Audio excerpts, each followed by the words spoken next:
تیرا حسین باغ نبوت کا پھول ہے، حیدر کی اس میں جان ہے، خون رسول ہے۔ بسم اللہ الرحمن الرحیم۔ اللہم صلی علی سیدنا و مولانا محمد وعلی آلہ و اصحابہ وبارک وسلم۔ السلام علیکم ناظرین، میرا نام فاطمہ الزہرا ہے اور میں آپ کو پروگرام باغ نبوت میں خوش آمدید کہتی ہوں۔ ہم اپنا پروگرام ننھے بچوں کے ہمراہ کریں گے، جس میں ہم بات کریں گے محرم الحرام اور واقعہ کربلا کے بارے میں۔ ہمارے پاس ہمارے اسکالر ہیں جن سے ہم نئی نئی باتیں سیکھیں گے اور وہ ہمیں بہت سی کہانیاں سنائیں گے۔ محرم ہے مہینہ اہل بیت کو یاد کرنے کا، جنہوں نے اپنی لازوال قربانیوں سے اسلام کو زندہ کیا اور باطل قوتوں کو شکست دی۔ اب ہم چلتے ہیں ان ننھے بچوں کی طرف۔ السلام علیکم۔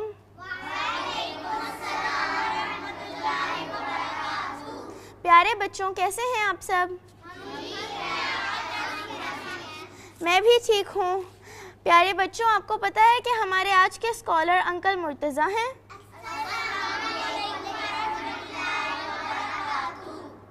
وعلیکم السلام ورحمۃ اللہ وبرکاتہ۔ انکل، میں نے سنا ہے کہ آج آپ ہمیں ظالم بادشاہ کی کہانی سنائیں گے۔ جی بالکل، آج ہم آپ کو ظالم بادشاہ کی کہانی سنائیں گے۔ تو کون کون کہانی سننا چاہتا ہے؟ شاباش، چلیں ہاتھ نیچے کریں۔ آج ہم آپ کو ظالم بادشاہ کی کہانی سنائیں گے۔ آپ کو معلوم ہے کہ ہمارے نبی صلی اللہ علیہ وآلہ وسلم وہ جب حضور کا وصال ہوا تو حضور کے وصال اقدس کے بعد مسلمانوں کے پہلے خلیفہ کون بنے؟ کون نام بتائے گا ان کا؟ شاباش۔ سیدنا صدیق اکبر۔ ٹھیک بیٹا، آپ پہلے مسلمانوں کے پہلے خلیفہ سیدنا صدیق اکبر رضی اللہ تعالیٰ عنہ تھے۔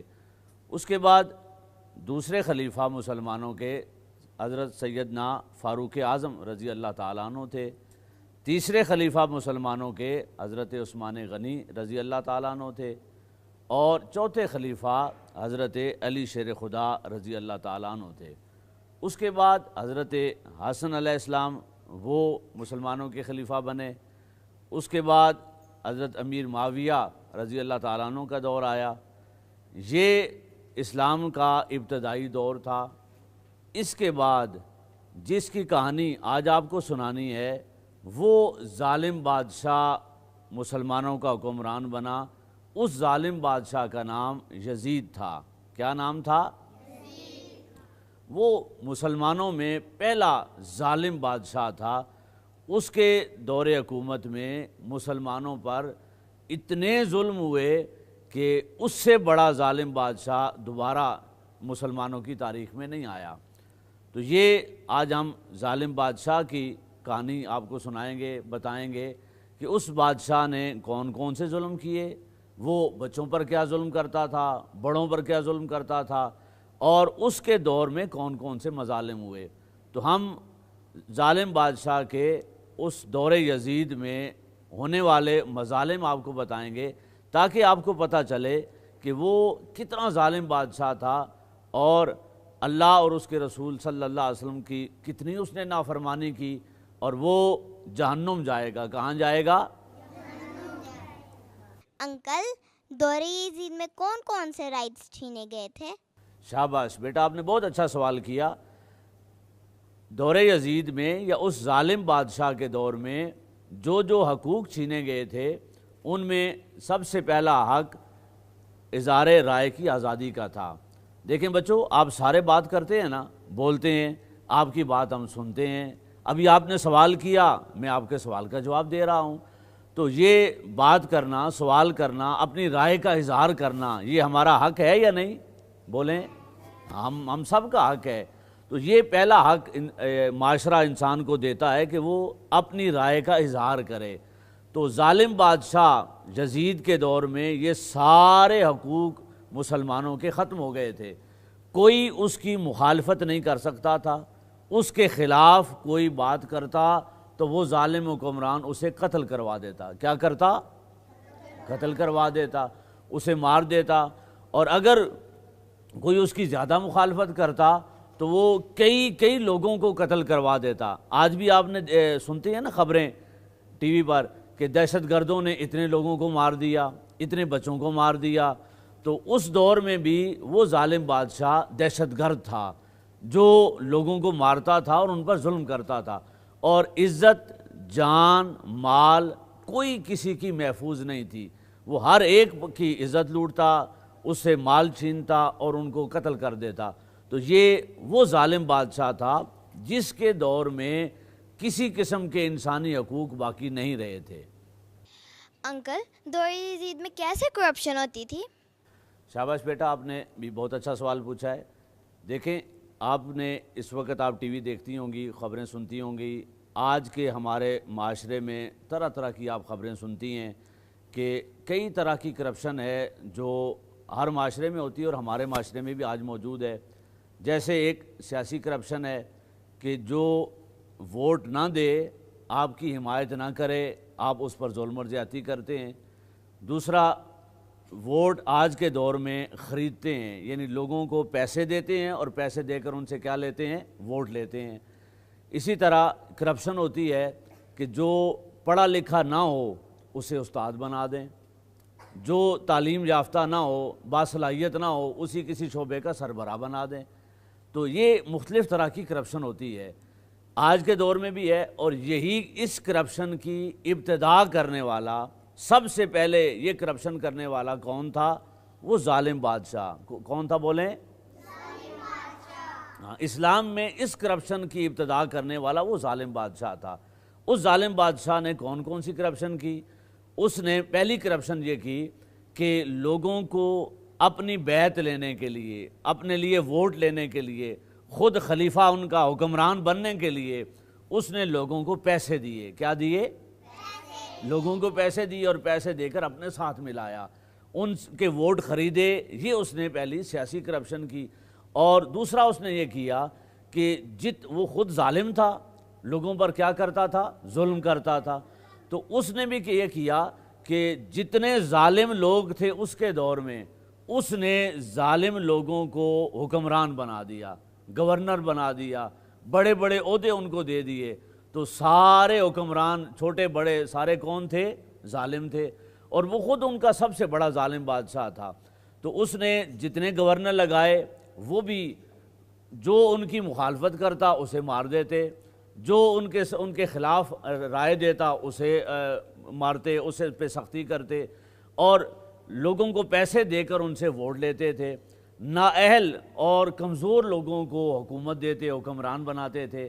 تو یہ جیسی اس دور میں کرپشن ہو رہی ہے، اس طرح کی ساری کرپشن کا اسلام میں وہ بانی تھا، اور اس نے لوگوں سے حمایت لینے کے لیے، ووٹ لینے کے لیے ان کو پیسے دیے، اور نااہل اور ظالم لوگوں کو اس نے حکمران بنایا، گورنر بنایا، اور بڑے بڑے عہدے دیے۔ تو یہ اس دور میں اس ظالم بادشاہ کی سیاسی بھی اور معاشی بھی مختلف طرح کی کرپشن تھی۔ آج بھی اسی جیسے لوگ وہی کرپشن اس دور میں بھی کر رہے ہیں۔ آپ نے بہت اچھی بات کی، اور یہ سچ ہے کہ کرپشن یزید کے دور سے ہی شروع ہوئی تھی اور اسی نے کرپشن شروع کی۔ ہم چلتے ہیں ایک چھوٹے سے وقفے کی طرف، اور تھوڑی دیر بعد ملیں گے اور یہیں سے اپنی بات کو آگے بڑھائیں گے۔ میرا حسین باغ نبوت کا پھول ہے۔ ویلکم بیک ناظرین، اپنے پروگرام کو آگے بڑھاتے ہیں۔ جی اگلا سوال کیجئے۔ انکل، میرا سوال یہ ہے کہ یزید نے شاعر اللہ کی بے حرمتی کیسے کی؟ شاباش بیٹا، بہت اچھا سوال۔ دیکھیں، ہم مسلمان ہیں اور ہم اللہ تعالیٰ پر یقین رکھتے ہیں۔ ہمارے نبی صلی اللہ علیہ وسلم اللہ کے آخری رسول ہیں۔ اللہ کا گھر کون سا ہے؟ سارے بولیں، کون سا ہے؟ ہاں۔ اور ہمارے نبی صلی اللہ علیہ وسلم کا گھر کون سا ہے؟ روضہ رسول، مسجد نبوی۔ تو مسلمانوں کے یہ دونوں جگہیں بڑی مقدس ہیں یا نہیں ہیں؟ بولیں۔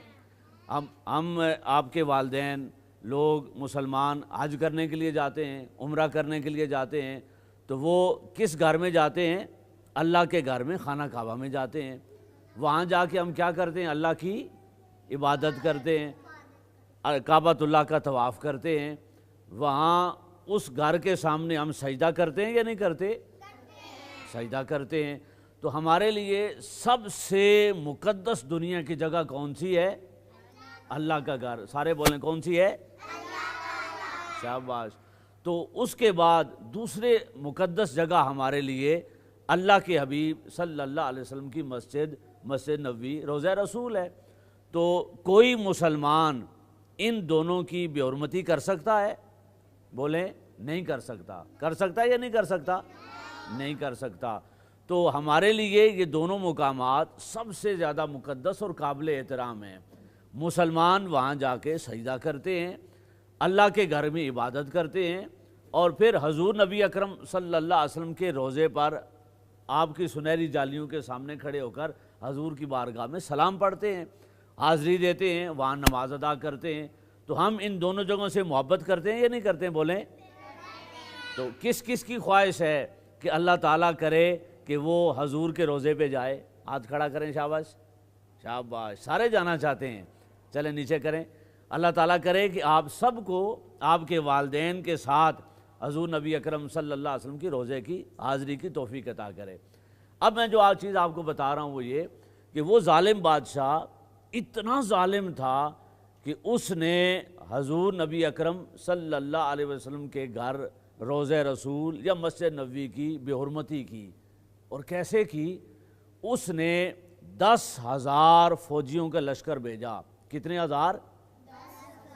10,000 فوجیوں کا لشکر بھیجا، اور انہوں نے آ کر مدینہ کا محاصرہ کیا، گھیرا ڈال لیا۔ فوجیوں نے اندر آئے اور انہوں نے جوتوں سمیت مسجد نبوی کے اندر چلے گئے۔ کیسے اندر گئے؟ آپ میں سے کوئی مسجد میں جوتے پہن کے جاتا ہے؟ نہیں جاتے۔ تو ہم اللہ کے گھر کا مسجد کا احترام کرتے ہیں کہ اس میں جوتے پہن کے نہیں جاتے۔ وہ جوتوں سمیت اندر گئے۔ پھر ہمارے مسجد میں کبھی کوئی جانور جاتا ہے؟ کوئی بکری کوئی جاتی ہے؟ نہیں۔ انہوں نے کیا کیا؟ اس ظالم بادشاہ کے فوجیوں نے، سپاہیوں نے اپنے گھوڑے بھی مسجد میں باندھے۔ کہاں باندھے؟ مسجد میں باندھے۔ تو انہوں نے حضور نبی اکرم صلی اللہ علیہ وسلم کے گھر کی بے حرمتی کی۔ ہم نماز پڑھتے ہیں نا، دن میں کتنی نمازیں ہوتی ہیں؟ 5 نمازیں پڑھتے ہیں، اور ہر مسجد میں نماز ہوتی ہے، باجماعت نماز پڑھتے ہیں۔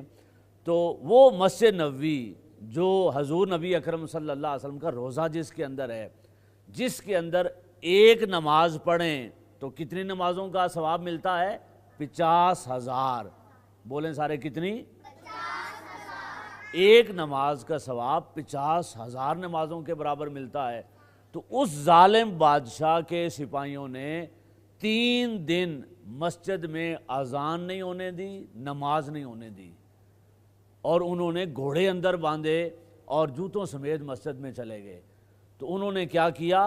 روضہ رسول کی بے حرمتی کی۔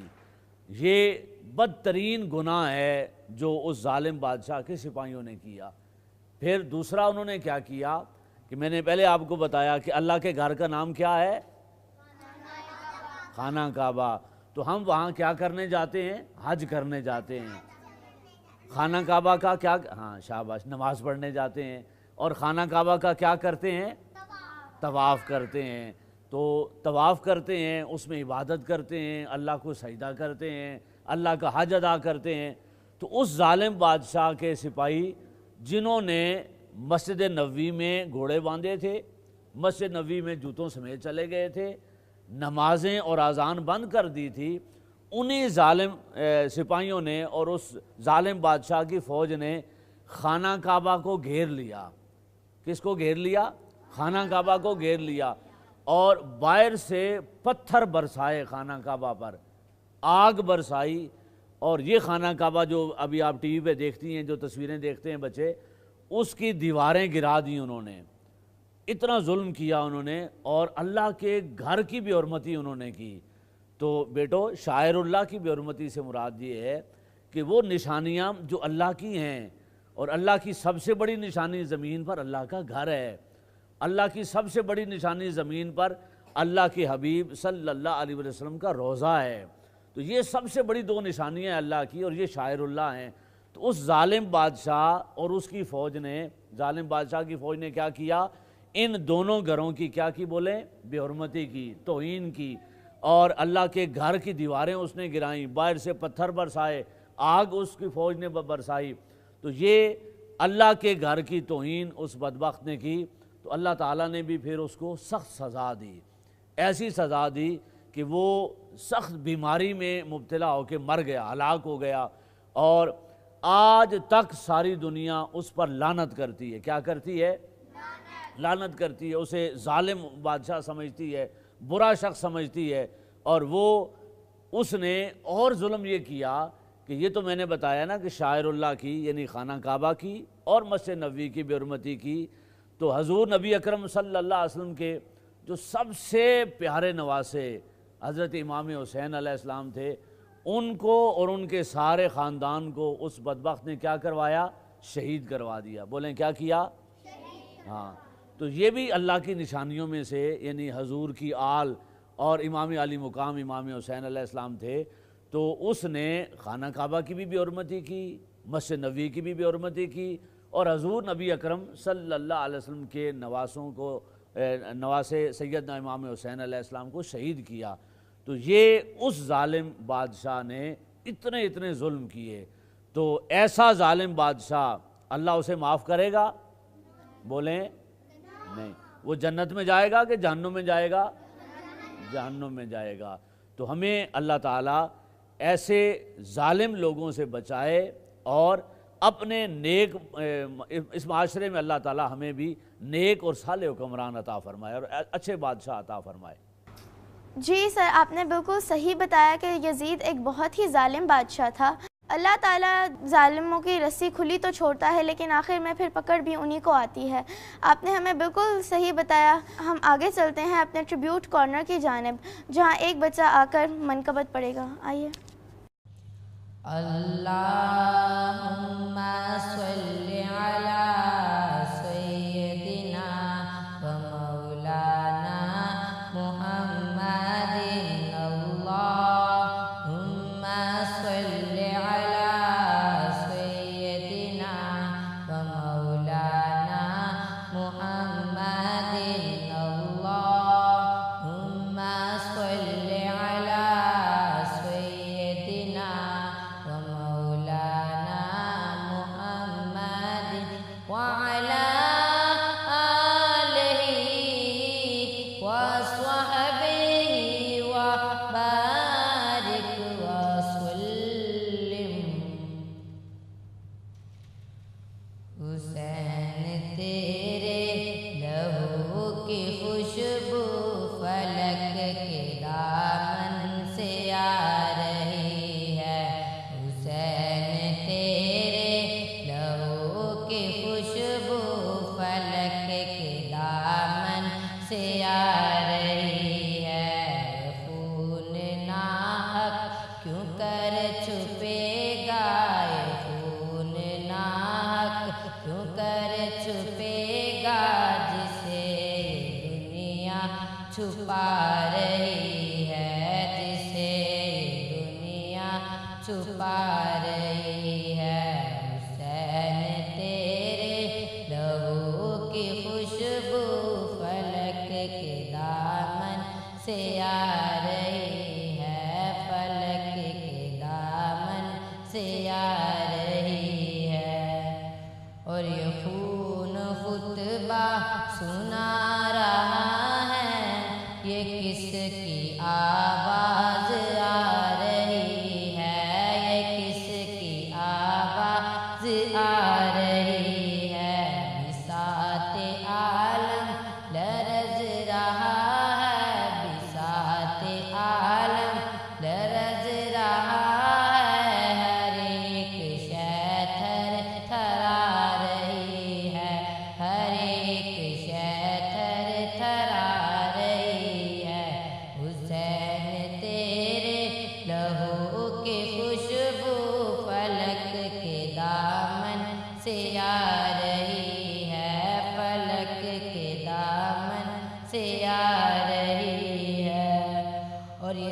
فخر تیرا تیری عبادت ہوئی راہ حق میں تیری شہادت ہوئی راہ حق میں تیری شہادت تیری صداقت کی داستان تیری صداقت کی داستان زمانے بھر کو سنا رہی ہے زمانے بھر کو سنا رہی ہے حسین تیرے لہو کی خوشبو فلک کے دامن سے آ رہی ہے فلک کے دامن سے آ رہی ہے حسین میدا کو جا رہے ہیں جوان بیٹے کی لاش اٹھانے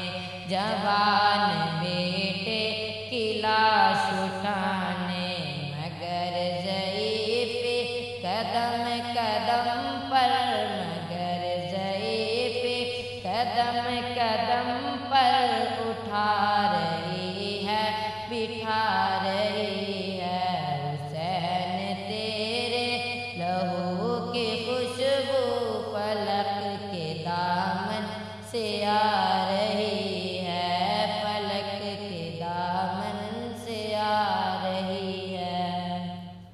بہت خوب منقبت تھی، جزاک اللہ۔ ناظرین، یہ بچے تو اس پروگرام سے بہت کچھ سیکھ رہے ہیں، لیکن مجھے یقین ہے کہ آپ بھی اس پروگرام سے بہت کچھ سیکھ رہے ہوں گے۔ بہت خوب منقبت تھی، جزاک اللہ۔ ناظرین، یہ بچے اس پروگرام سے بہت کچھ سیکھ رہے ہیں، لیکن مجھے یقین ہے کہ آپ بھی اس پروگرام سے کچھ نہ کچھ ضرور سیکھ رہے ہوں گے۔ قتل حسین اصل میں مرگ یزید ہے، اسلام زندہ ہوتا ہے ہر کربلا کے بعد۔ جی ناظرین، اپنی میزبان کو اجازت دیجیے، پھر ملاقات ہوگی کل پروگرام باغ نبوت میں ایک نئی کہانی کے ساتھ۔ السلام علیکم ورحمۃ اللہ وبرکاتہ۔